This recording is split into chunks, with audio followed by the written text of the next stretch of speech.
disculpen. Ya. Entonces, la osteoporosis, por definición, es una enfermedad sistémica que se caracteriza por la baja masa ósea y el deterioro microestructural. Entonces, como sabemos, el huesito tiene un equilibrio que lo dan los osteoblastos y los osteoclastos. Los osteoblastos van a construir el huesito, la formación, y los osteoclastos van a reabsorber el huesito. Pero es un proceso continuo de formación y resorción ósea.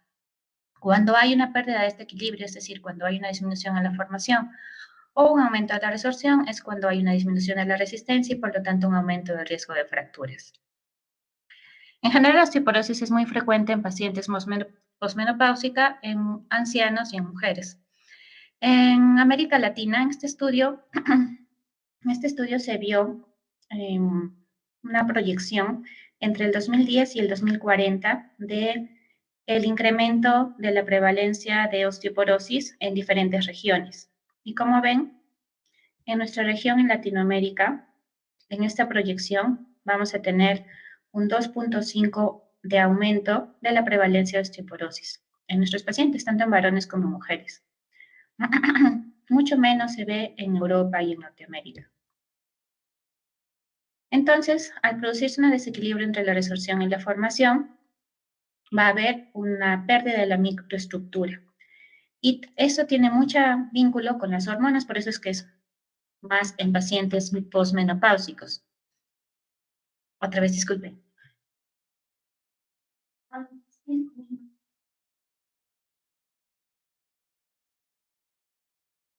Ya. Entonces, el estrógeno, los estrógenos van a favorecer la formación de osteoprotegerina. La osteoprotegerina va a bloquear el RANK ligando. Como sabemos, el RANK ligando tiene que ver mucho con la destrucción ósea y con la activación de los osteoclastos. Por lo tanto, se va a producir un desequilibrio entre la resorción y la producción cuando predominan los RANK sobre la osteoprotegerina. Entonces, es más en mujeres mayores de 65 años. Se ha visto que la raza africana tiene mucho menos riesgo de presentar osteoporosis. Las hormonas van a influir bastante. Pacientes con amenorrea, con menopausia precoz, con hipogonadismo tienen más riesgo de tener osteoporosis. Pacientes con anorexia, con un índice de masa corporal menos 17 también. Algunos medicamentos aumentan el riesgo de osteoporosis, como los anticonvulsivos, los corticoides, la levotiroxina. El estilo de vida también tiene que ver mucho. Un paciente que es inactivo,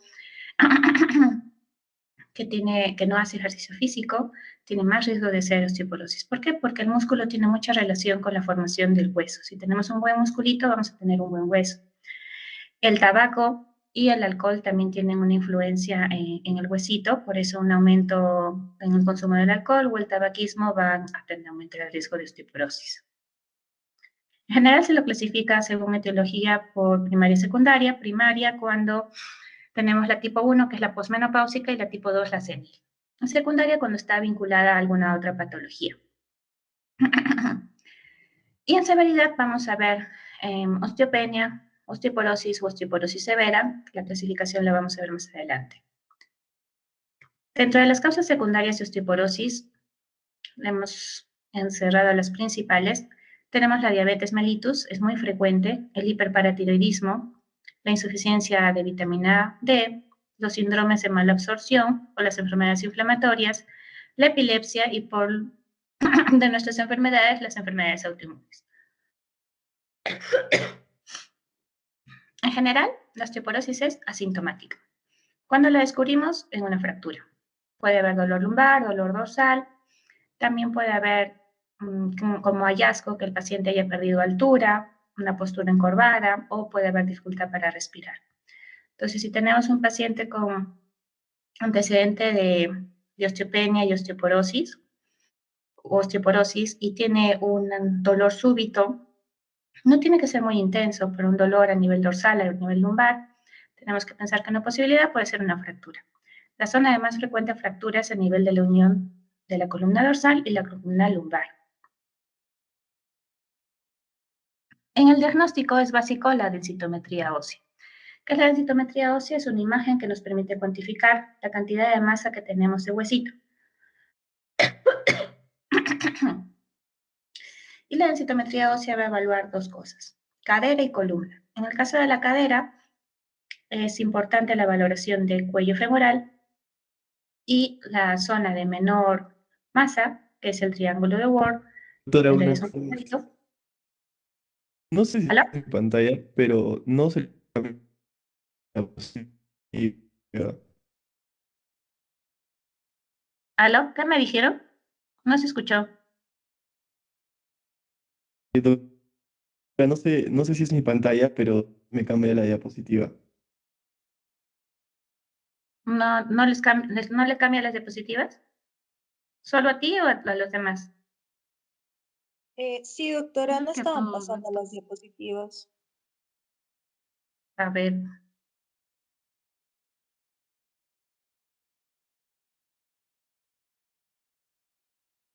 Mm,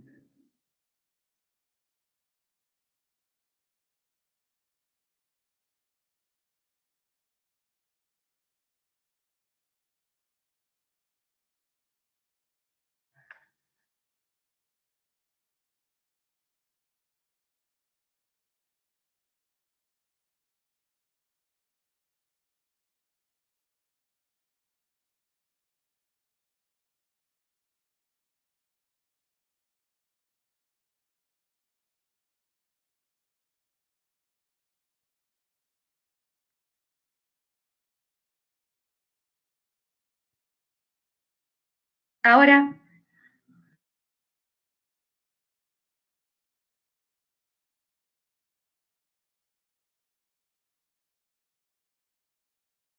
ahora está bien. ¿Pasa?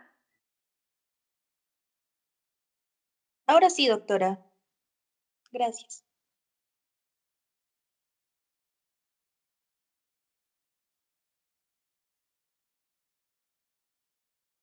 Ya. Entonces estábamos hablando de la densitometría ósea, se valora columna y cadera. Columna en la zona lumbar de L1 L4 y se toma el promedio total de esas vértebras. Y cadera, cuello femoral y cadera total. Dentro de los marcadores óseos, los séricos, el más importante es la osteocalcina. También tomamos la isoenzima ósea de la fosfatasa alcalina. Y en los marcadores de resorción, los más importantes son los urinarios, el NTX telopéptido y el CTX telopéptido. El FLAX también es una herramienta muy importante. El FLAX lo que nos va a decir es el riesgo de fracturas a 10 años que tiene nuestro paciente.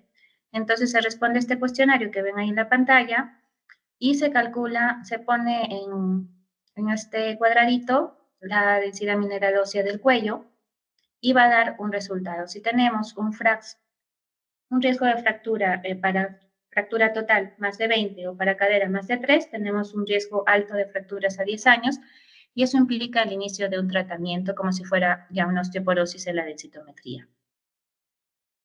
¿Y a quienes se le pide una densitometría ósea? A los pacientes mayores de 65 años.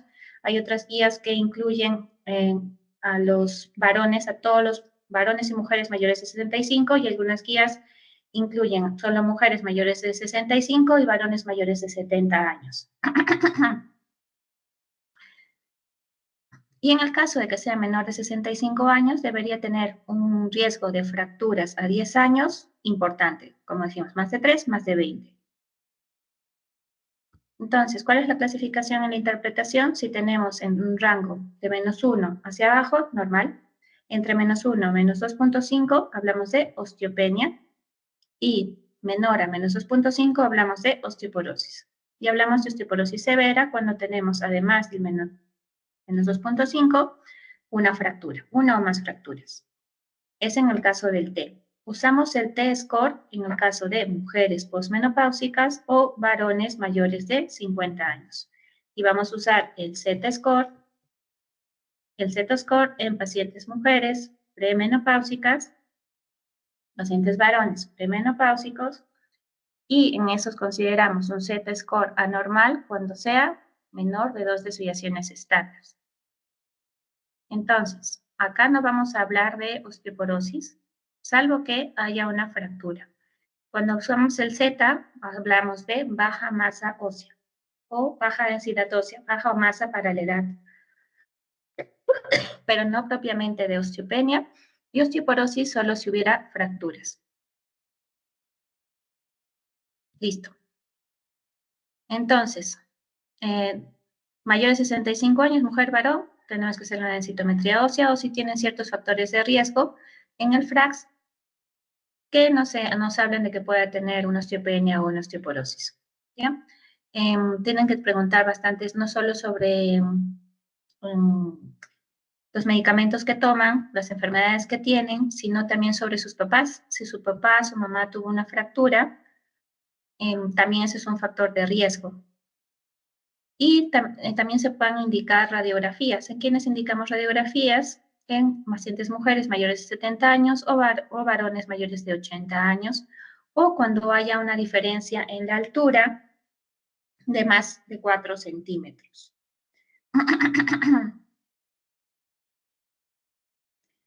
Acá, solo para reforzar la división, primaria, secundaria, T-score, -1 normal, -1 menos 2.5 osteopenia, 2.5 osteoporosis, fracturas, osteoporosis severa. -2.0, entonces hablamos de baja masa ósea, más de 2.0, normal, menos de 2.0, anormal. Cuando hablamos de osteoporosis, cuando hay fracturas, 2 o más fracturas de huesitos antes de los 10 años o 3 o más antes de los 19 años. Eso es en niños y adolescentes. Ahora, en el tratamiento, hay tratamiento no farmacológico y farmacológico. En no farmacológico es importante intervenir los factores de riesgo, es decir, decirle al paciente que no puede fumar, que no puede tomar. En el caso de licor, se sugiere menos de 4 vasos al día. En realidad se sugiere no tomar en varones y menos de 2 en mujeres. En el caso de la cafeína, menos de 2 tazas y media de café o menos de 5 tazas de té. Se recomienda también la exposición solar, aproximadamente unos 30 minutos al día, algunos dicen 20 minutos al día, fuera de la hora pico, 5 o 7 días a la semana. La vitamina D es muy importante, recuerden que la vitamina D nos va a ayudar a la absorción intestinal del calcio, y lo necesario para nuestros pacientitos es entre 400 y 800 unidades por día. Y el requerimiento de calcio va a variar según la edad. En un adulto promedio, entre 1.200 a 1.400 por día. En el caso de la vitamina D, como hablamos, 400 a 800 unidades por día. Ahora tenemos la posibilidad de dosar vitamina D y ver si tiene una insuficiencia importante o una deficiencia importante y suplementar una dosis extra de vitamina D. -10 nos habla de una deficiencia severa, 10 a 20 deficiencia, de 20 a 30 insuficiencia, y en 30 a 50 es el rango ideal.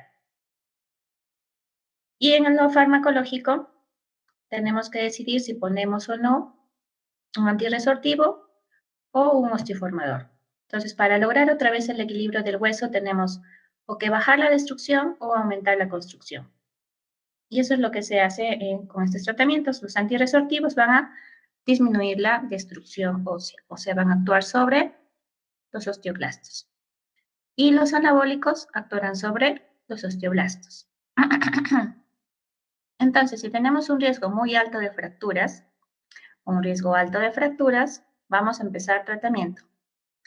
En el caso de un riesgo alto de fracturas, con bifosfonatos o denosumab. Tenemos varios bifosfonatos, los más disponibles es el alendronato y el ivandronato, y en el caso de un riesgo muy alto de fracturas, entonces usamos anabólicos, teriparatide, abaloparatide o romosozumab, de los cuales el único disponible en el mercado es teriparatide. El uso de los anabólicos es por un tiempo limitado, entre 18 y 24 meses. Entonces, estos son todos los medicamentos que tenemos. Entre los bifosfonatos orales tenemos el alendronato y el ivandronato. El isandronato no tenemos. Alendronato, que es 70 miligramos por semana. Todos los bifosfonatos, su acción va a ser sobre los osteoclastos, entonces vamos a inhibir la destrucción. El ácido zoledrónico, que es 5 miligramos por año, endovenoso. El ivandronato, 3 miligramos cada 3 meses. Y como inhibidores del RAM, que es un anticuerpo monoclonal, tenemos al denosumab, que es 60 miligramos cada 6 meses. También va a actuar sobre los osteoclastos porque va a inhibir la acción del gran ligando. Ya no son muy usados, pero también tenemos a los moduladores de receptores de estrógeno como raloxifeno y tibolona. El raloxifeno que es 60 miligramos por día. Lamentablemente los moduladores tienen un aumento de riesgo de trombosis y de infartos. Y dentro de los anabólicos, el teriparatide, que es el que tenemos disponibles, 20 microgramos por día, como dijimos, 1 año y medio a 2 años. Y tenemos que tener cuidado con la creatinina de nuestro paciente. Y en el caso del romosozumab, que es un muy buen medicamento, es un inhibidor de esclerostina, es un anticuerpo monoclonal que todavía no llega a Perú, pero que tiene muchos estudios favorables. Probablemente ya en osteoporosis severa sea la primera elección en las próximas guías. 210 miligramos por mes y también se administra por un tiempo limitado, 1 año. En caso de romosozumab hay que tener cuidado con el riesgo cardiovascular porque han habido algunos eventos de infartos. En general, la osteoporosis es un problema global, impacta la calidad de vida de las personas. Hay que tener en cuenta que todos los pacientes tienen riesgos diferentes, entonces siempre hay que preguntarles sobre fracturas, medicamentos, antecedentes de enfermedades, antes de decidir qué darle y si realizar o no la densitometría ósea. Eso es todo. Vamos a entrar a osteoartritis. La osteoartritis que como Disculpe, le interrumpe. Se ha vuelto a cortar la diapositiva. ¿Otra vez? Sí, doctora, no está sincronizado la diapositiva con los preocupas. No pasa la diapositiva.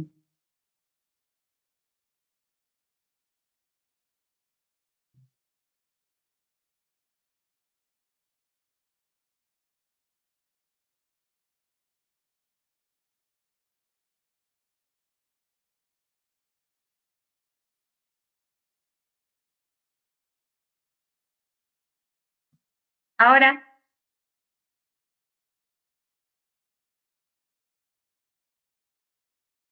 ¿Sí? ¿Pasa la diapositiva?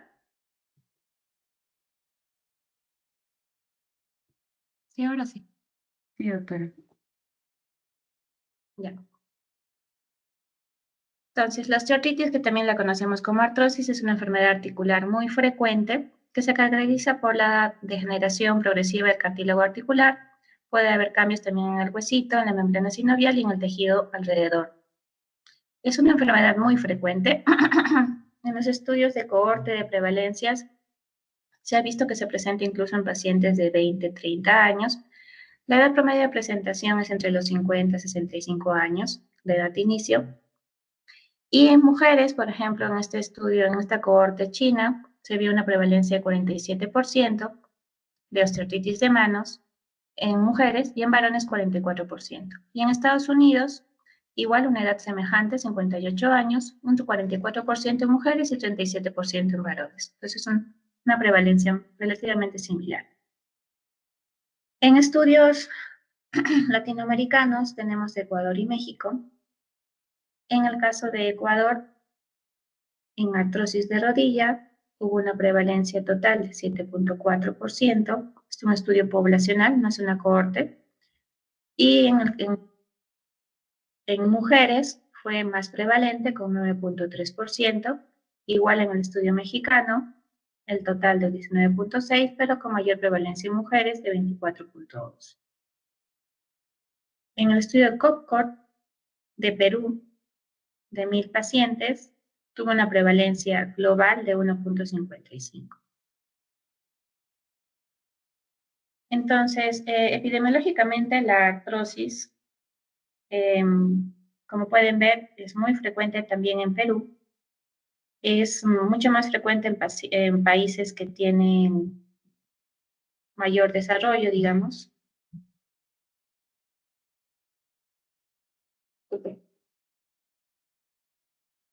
¿Ya? Las artrosis más frecuentes entonces son rodilla, mano y cadera. La prevalencia de rodilla más o menos está entre un 50 a un 60% a nivel mundial. La prevalencia de mano está más o menos en un 7 a un 10% y la prevalencia de cadera entre un 4 a un 7%.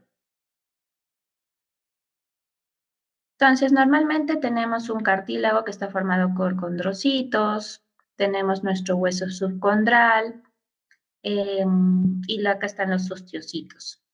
Pero ya sea por dos factores, por el trauma, el estar parado, el cargar peso y por un factor inflamatorio secundario a ese trauma, se producen ciertos cambios tanto a nivel de los condrocitos, del cartílago articular, como también a nivel subcondral.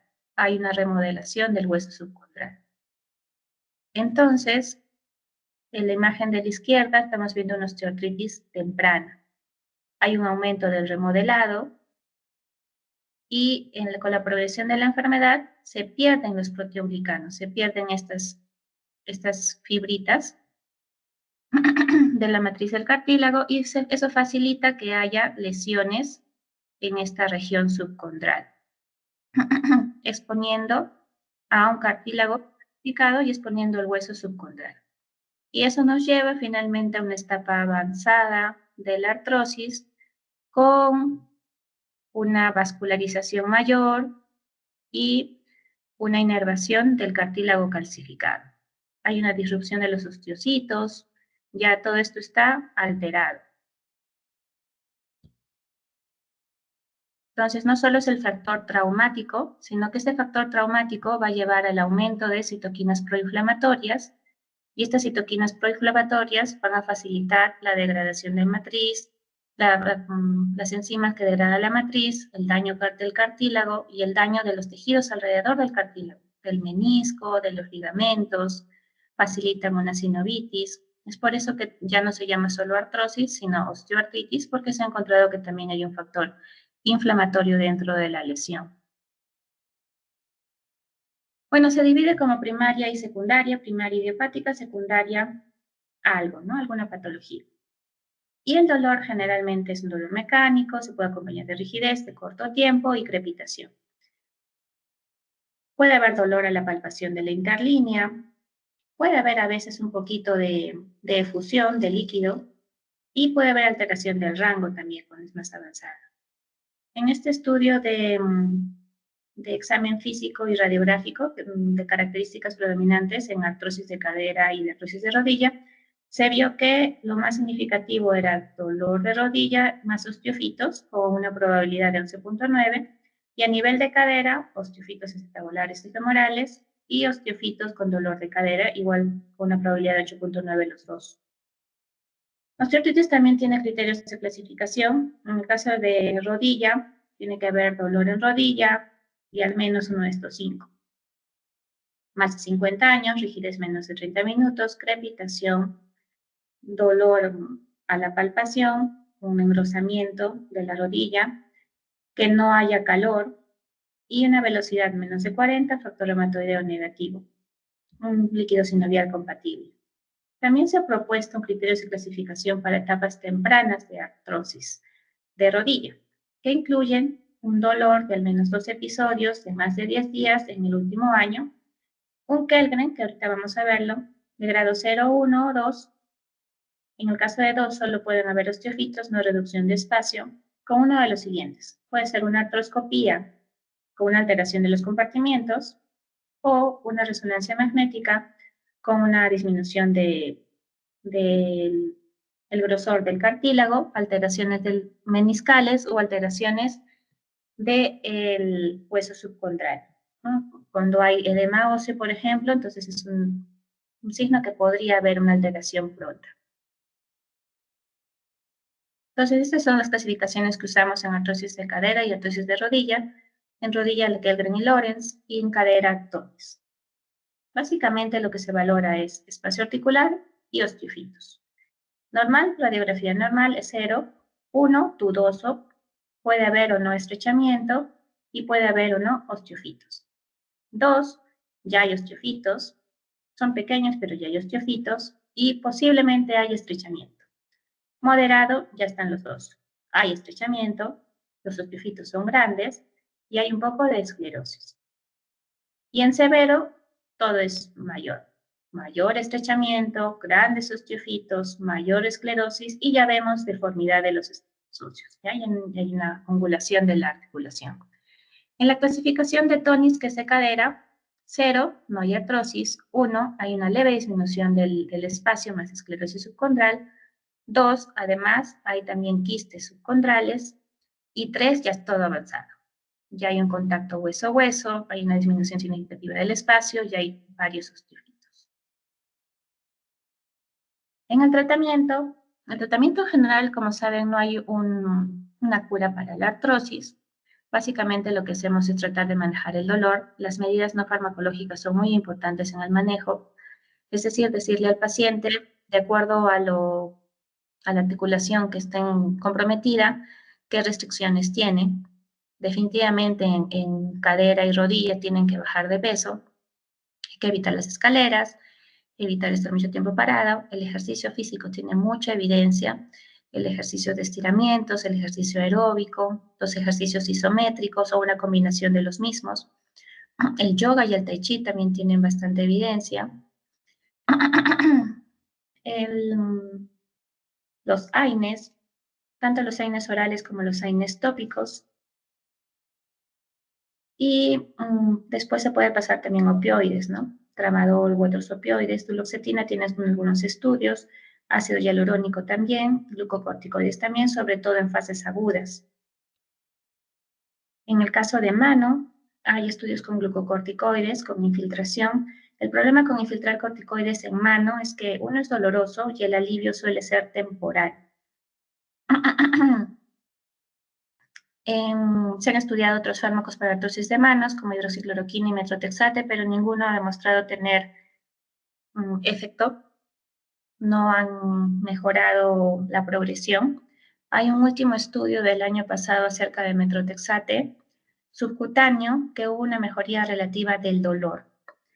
Pero hay que valorar cuán importante sería ponerle un metrotexate a un paciente con artrosis de manos, sabiendo que es un medicamento que pasa significativamente por hígado, si solo va a haber un alivio parcial del dolor. Y ese mismo alivio lo puedo conseguir con terapia física, lo puedo conseguir con analgésicos, tópicos u orales, con menos riesgo de daño hepático. También se han hecho estudios con adalimumab, etanercept y infliximab, ninguno ha dado resultado. Pero hay un estudio prometedor con denosumab. Como saben, el denosumab es un inhibidor del RAN ligando, lo hemos visto en osteoporosis, lo han usado en artritis de manos, osteoartritis de manos, y han visto que hay no solo una reducción del dolor, sino también una reducción en la progresión. Pero es un estudio todavía pequeño, recién está en fase 2, pero parece prometedor. El uso de denosumab en ese estudio fue de cada 3 meses, 60 miligramos cada 3 meses. Y hay otro fármaco también en estudio, es otro tratamiento biológico que es un inhibidor del factor de crecimiento nervioso, que se llama tanezumab.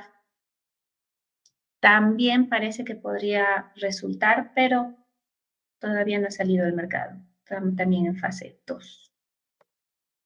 Entonces, si nada de eso funciona y ya llegamos a la fase final, en el caso de rodilla, cadera, hombro, podemos hacer una artroplastía o una osteotomía. Como dijimos, es muy importante explicarle al paciente que hay que proteger la articulación. Si es manos, señora, no lave a mano, no haga muchas cositas con la mano, no esté pelando la papa. Si es rodilla, no esté subiendo y bajando escaleras, no camine en la chacra. Entonces, de acuerdo a la articulación que estamos protegiendo, hay ciertas indicaciones. Y finalmente, resaltar que mientras tengamos un diagnóstico temprano de la artrosis, el paciente va a tener una mejor calidad de vida. Listo. ¿Sí está pasando, no ahora? ¿Chicas? ¿Chicos? Sí, doctora. Les pasé el caso clínico con una de mis alumnitas. ¿Lo llegaron a leer?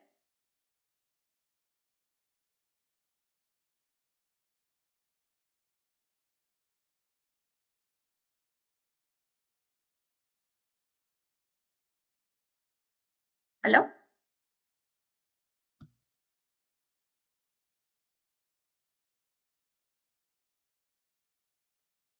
Ya bueno, vamos a continuar con el caso clínico porque no tenemos tiempo. Ya, es una paciente mujer de 34 años, es contadora, no fuma, tiene un índice de masa corporal de 23, ha tenido 2 pérdidas tempranas, uno a las 8 y otro a las 9 semanas, una muerte fetal a las 21 semanas por insuficiencia placentaria y una preeclampsia con RCIU a las 31 semanas que terminó en cesárea. El recién nacido falleció a las 24 horas. Ahora viene porque la paciente presenta parestesias en mano derecha y disartria autolimitada de 30 a 40 minutos en 2 ocasiones. Además hay un dolor urente intermitente en pies con enrojecimiento distal desde hace 6 meses. Hay aparición de manchas en red, violáceas en muslos. Y otros síntomas es una cefalea pulsátil, ocasional, no hay fiebre, no hay muchas artralgias, no hay fotosensibilidad, no hay úlceras, una leve fatiga. Solo está tomando ácido fólico, no anticonceptivos, no hormonas. ¿Qué opinan de ese dolor urente intermitente en pies? ¿Cómo se llama eso? ¿Podría ser una mononeuritis?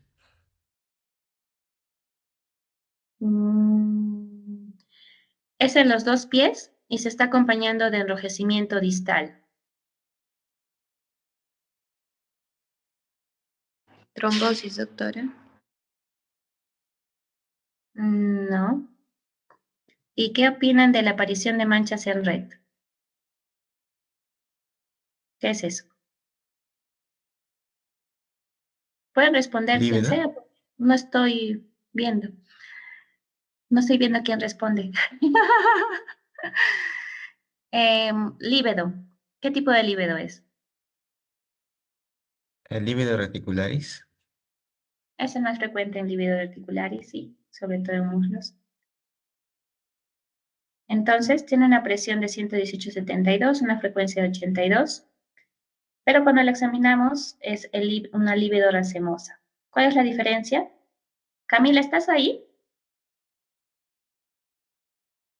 ¿Está alguno de mis alumnitos?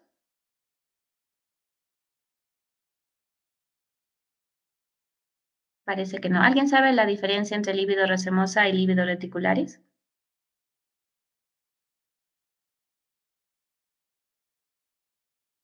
Muy bien, es una pregunta de examen. Ya, el dedo de los pies, hay eritema y calor con crisis de dolor. Las crisis de dolor duran unos minutos. Neurológico normal, cardiológico normal. El abdomen, hay un vaso palpable. Articulaciones, no hay sinovitis. Una hemoglobina de 13, 10.000 leucocitos, con neutrofilia leve. Las plaquetas están en 1.056.000. La creatinina, 0.8. TGO, TGP normal. DHL bien. INR normal. Velocidad PCR levemente elevados. ANA negativo, C3, C4 negativo. Y en el panel antifosfolipídico hay una anticardiolipina en 28, que es un positivo bajo medio. En la IgM, en la IgG está negativo. En la beta-2-glicoproteína, la IgM está en 16, que el límite es 12, así que está positivo muy leve. Y el IgG es negativo. El anticoagulante lúpico está en 1.23. Bueno,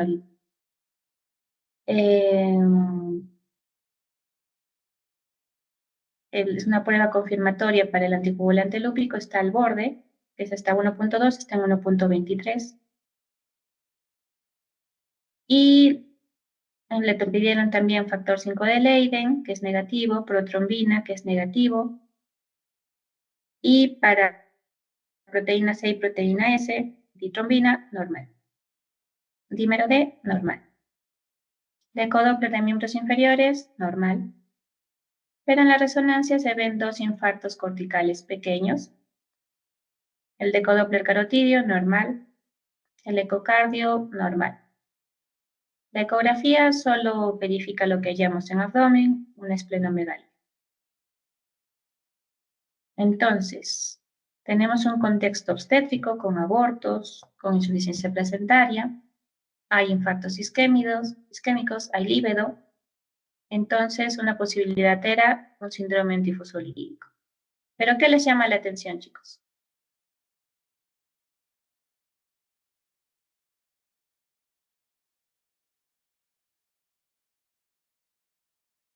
Vale, vamos a avanzar. Entonces, llama la atención que hay muchas plaquetas. Están muy altas las plaquetas. Hay esplenomegalia, y aunque son positivos los títulos de los anticuerpos antifosfolipídicos, son a títulos bajo, bajo moderado. Y lo que les decía de los piecitos, cuando hay dolor, adormecimiento y enrojecimiento, eso se llama eritromelalgia. Esas crisis de eritromelalgia tampoco son características de un síndrome antifosfolipídico. Pero se repitieron los análisis a las 12 semanas y todo salió negativo, no hay persistencia. Entonces se pensó en algo más. Se la pasó a onco y a hemato, se pensó en una neoplasia mieloproliferativa y efectivamente salió una mutación positiva de JAK2B617F. Además, en la biopsia de médula ósea hubo una hipercelularidad con proliferación megacariocítica y se concluyó que era una trombocitopenia esencial. Y esa trombocitopenia es la que produjo los eventos trombóticos arteriales, las manifestaciones microvasculares y la morbilidad obstétrica. Entonces, cuando tenemos una morbilidad obstétrica, además de pensar en SAF, tenemos que pensar siempre en alternativas como NEOS, ¿ya? Listo, vamos a hablar un poquito de síndrome antifosfolipídico.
Sorry, chicos, ya. Entonces, el síndrome antifosfolipídico es una enfermedad autoinmune que se caracteriza por la formación de trombos arteriales o trombos venosos y o morbilidad obstétrica. Y está asociado a la formación de anticuerpos antifosfolipídicos y esta formación tiene que ser persistente. Recuerden que los anticuerpos antifosfolipídicos pueden ser un epifenómeno de otras enfermedades autoinmunes y también de infecciones. El síndrome antifosfolipídico puede ser clasificado como primario o secundario, primario cuando está aislado y secundario cuando está junto con otra enfermedad autoinmune. En epidemiología no es tan frecuente, aproximadamente 5 casos por 100.000 al año en incidencia. Es mucho más frecuente en mujeres de 3 a 1 y la edad media es entre 30 a 40 años. Se asocia mucho con LES, puede encontrarse anticuerpos antifosfolipídicos hasta en 40% de los pacientes. Estos son estudios de cohorte y vemos que siempre la prevalencia es mayor en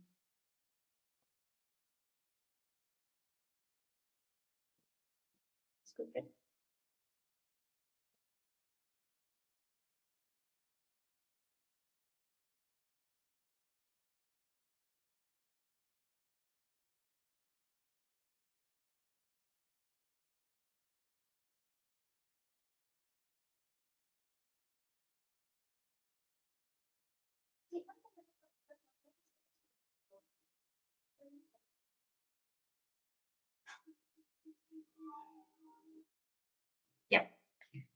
Entonces, la prevalencia es mayor siempre en mujeres, en todas las cohortes.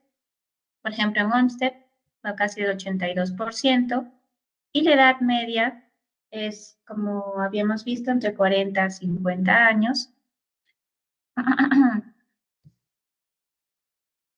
Los anticuerpos que más intervienen en la fisiopatología es la anticardiolepina, la beta 2 glicoproteína 1 y el anticoagulante lúpico.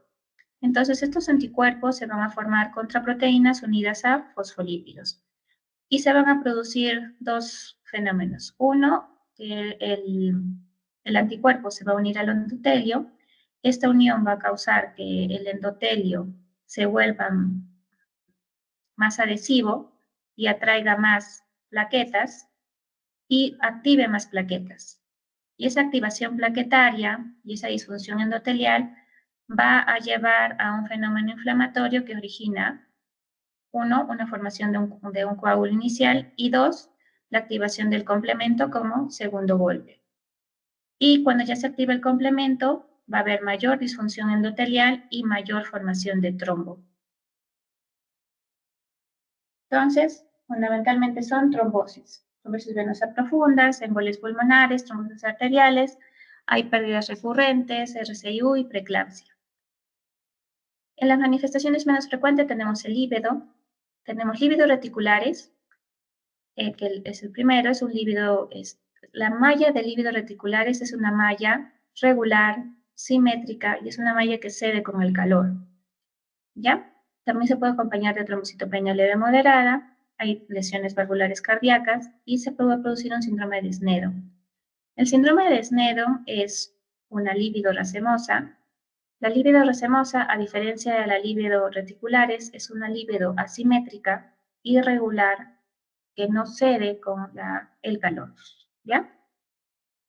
Entonces, en Snedos tenemos una lívido racemosa y también tenemos la formación de ACVs, la presentación de ACVs, múltiples ACVs. Y el otro es el SAF catastrófico, que es la trombosis en varios órganos que vamos a hablar después.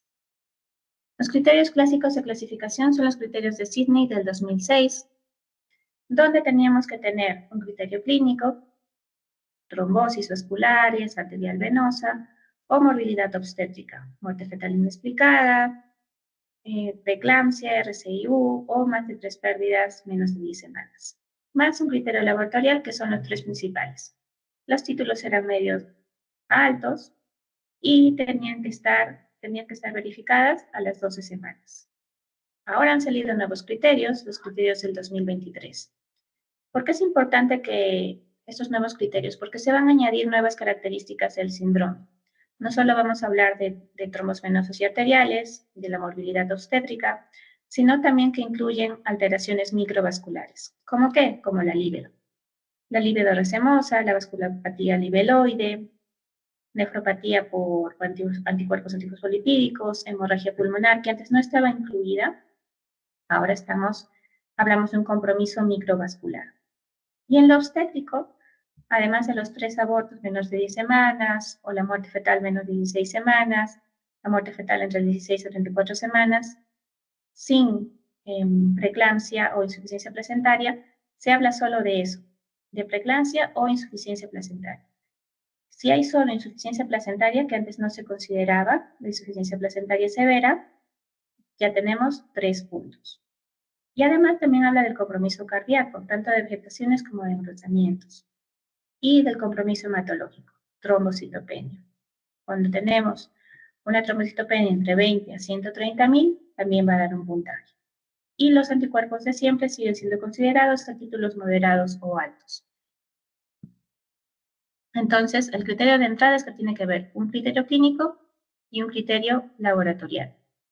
Pero para hacer el diagnóstico de un síndrome antifosfolipídico debe haber más de 3 puntos. Y que haya criterios, más de 3 puntos del criterio clínico y más de 3 puntos del criterio laboratorial. Ya, entonces los estudios de laboratorio que pedimos son esos 3. Anticuerpos anticardiolepina, anticuerpos antibeta-glicoproteína y anticoagulante lúpico. Y tenemos que pedirlos separados también estos nuevos criterios a las 12 semanas.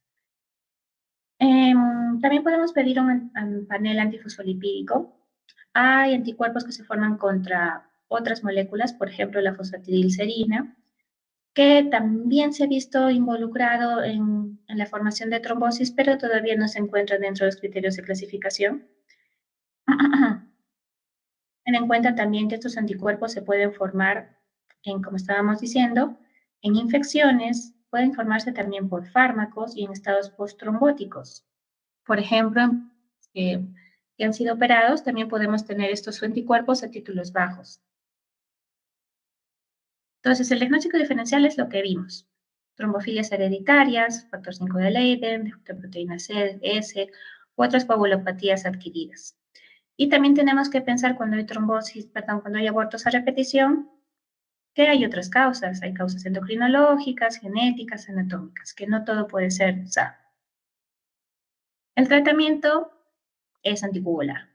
Heparina y warfarina, tenemos que mantener un rango en rango LINR entre 2 y 3.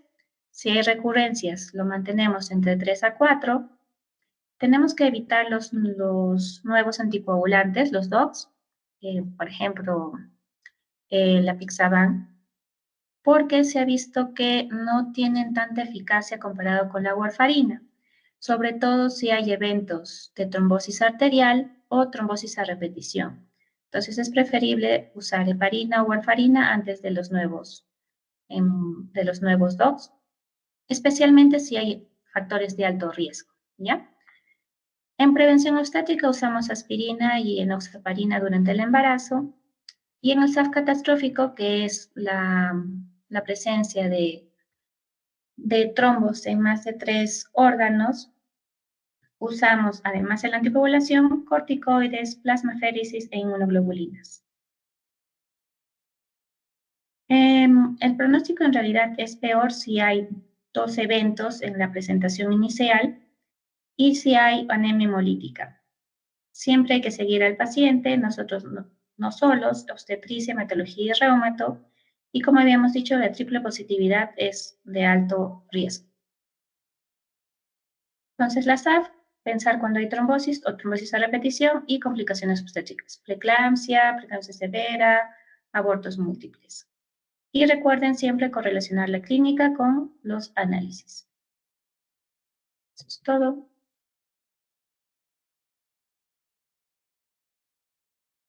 Ahora vamos a hacer...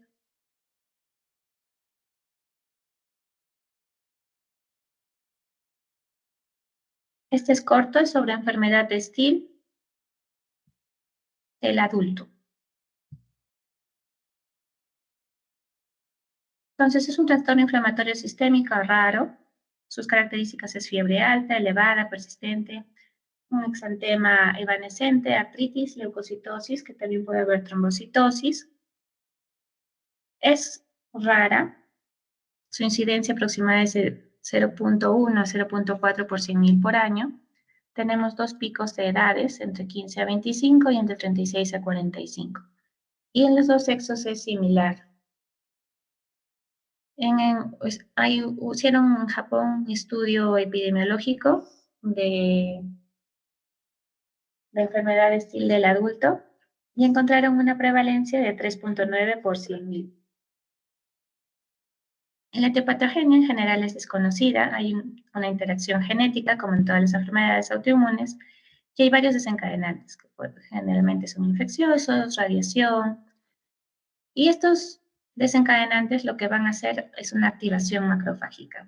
Una activación macrofágica y de células dendríticas que va a llevar a la producción de citoquinas proinflamatorias, IL-1 y IL-6. Y estas citoquinas proinflamatorias a su vez van a activar 2 patrones celulares, el TH17 y el TH1. Entonces es fundamentalmente una alteración del sistema inmune innato. Y sobreactivación de estos 2 TH17 y TH1 va a llevar a una tormenta de citoquinas, digamos, una liberación exagerada de citoquinas proinflamatorias, lo que finalmente va a llevar a las manifestaciones clínicas. Entonces, como para recordar, tenemos FARC, fiebre, artritis, rash, dolor orofaringe, ¿ya? En los análisis, leucocitosis con neutrofilia, pero también se plantearon, se presenta linfadenopatía, hepatosplenomegalia, puede haber derrame pleural, derrame pericárdico, aumento de las transaminasas, aumento de la ferritina, y ahí conlleva un riesgo de un síndrome de activación macrofágica. También tenemos criterios diagnósticos para un síndrome de Still del adulto. El más conocido es el Yamaguchi porque tiene una mayor sensibilidad y especificidad. El otro que usamos es el de Fautrel. El de Yamaguchi incluye fiebre mayor de 39 grados, artralgias más de 2 semanas, un rash típico, que es un rash asalmonado, evanescente en tronco, leucocitosis más de 10.000, que incluyen más de 80% de granulocitos. Criterios menores, dolor de garganta, adenopatías y esplenomegalia, alteraciones hepáticas, y tenemos que tener un factor reumatoideo negativo y ANA negativo. En el Yamaguchi modificado, que salió en el 2021, se incluyen dos cosas, una ferritina más de 2.000 y una ferritina glicosilada mayor o igual al 20% como el de Fautrel. Siempre hay que excluir dos cosas cuando estamos valorando un estilo del adulto. Infecciones, fundamentalmente, infecciones y neoplasias. Una ferritina muy elevada es una sospecha siempre de Still, pues suele estar más de 3.000, y cuando hablamos de un síndrome de activación macrofágica, más de 10. La fracción glicosilada de ferritina suele estar menos del 20%. Puede haber un PCR y una velocidad elevada, y el ANA y el reumatoideo suelen ser negativos. El diagnóstico diferencial, como dijimos, infecciones virales, bacterianas, neoplasias, que fundamentalmente son leucemias y linfomas. Hay algunas enfermedades autoinmunes, por ejemplo, lupus, artritis reumatoide, vasculitis, que pueden imitar los síntomas de un Still. Y también otros como, por ejemplo, una sarcoidosis. Entonces, ante la clínica tenemos que pedir ciertos análisis. Factor reumatoideo, ANA, hemograma, ferritina, no se olviden de la fracción glicosilada de ferritina, enzimas hepáticas, y el hemograma es fundamental. Suele haber trombocitosis y suele haber leucocitosis con neutrofilia. El tratamiento en las formas leves son antiinflamatorios. Si no se dan los antiinflamatorios o si vemos que hay un compromiso mayor, podemos darle corticoides. Corticoides sistémicos que pueden ser en pulsos o corticoides orales a una dosis de 0.5 miligramos kilo día, que va a ser un tapering rápido. Para ahorrar corticoides solemos usar metrotexate. Ahora, si el paciente no mejora con los corticoides ni con el metrotexate, podemos usar biológicos. Los biológicos más usados son los anti-L1, anti-L6, porque como hemos visto son las citoquinas predominantes en la fisiopatología, y el anti-TNF es menos eficaz. Entonces, acá tenemos los tratamientos. Entre los anti-L1 más usados estamos anakinra y canakinumab. Ninguno de estos tres tenemos en Perú. Anakinra y canakinumab son muy buenos porque no solo van a actuar a nivel articular, sino también a nivel sistémico, y producen una remisión completa. O sea, un 80% de remisión para anakinra y para canakinumab un 100%. Y nos permiten además reducir los corticoides, que no es el caso de los inhibidores de TNF. Infliximab, etanercept, sí van a funcionar a nivel articular, pero la remisión es variable. Tocilizumab también es una buena opción, el inhibidor de IL-6, tiene una remisión entre 60 y 85%, y también me va a permitir una reducción de esteroides. Funciona a nivel sistémico y a nivel articular. Entonces, hoy en un breve resumen, AINES, segunda etapa, corticoides metrotexate, sino biológicos. Y también podemos incluir la ciclosporina. La ciclosporina nos sirve también en síndrome de activación macrofágica. En el pronóstico tenemos 3 cursos. El monocíclico, un 30% solo un brote. Policíclico se va a producir varios brotes. Y el crónico articular que se parece a una artritis reumatoide. Los factores de peor pronóstico son el inicio poliarticular, una ferritina muy alta y que debute con un síndrome de activación macrofágica. Entonces, el síndrome de Still adulto es una enfermedad inflamatoria sistémica muy rara. Tenemos que valorar siempre los diagnósticos de exclusión.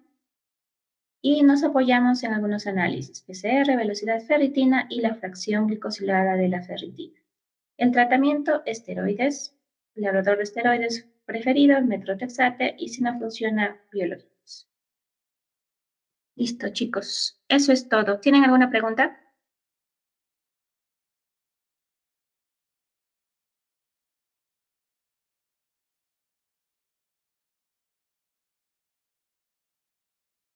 No, muy bien. Cuídense mucho, chicos.